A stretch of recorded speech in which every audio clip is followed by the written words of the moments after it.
Welcome to the Learning Pines YouTube. We hope this video helps. In this video, I will explain how to create a Notion workspace. First, navigate to Notion's website or open the desktop application. You'll need to sign up for a free account or log in if you already have one.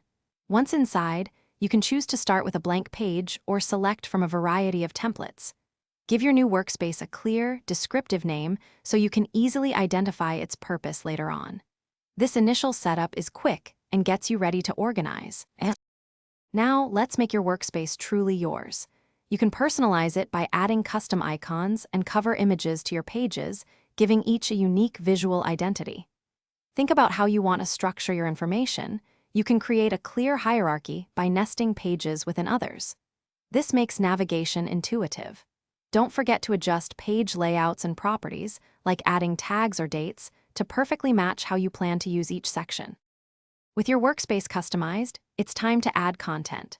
Notion supports many block types, from simple text and images to complex databases and embedded files. You can easily drag and drop these elements to arrange your pages. If you're working with a team, sharing your workspace is straightforward. Just invite members and assign appropriate access levels, such as full access or read-only. Use comments and mentions to communicate directly on pages, keeping everyone informed and engaged. To truly unlock Notion's power, delve into advanced features like linked databases and relations, which connect information across your workspace. Consider automating repetitive tasks by integrating Notion with other tools you use, streamlining your workflows significantly.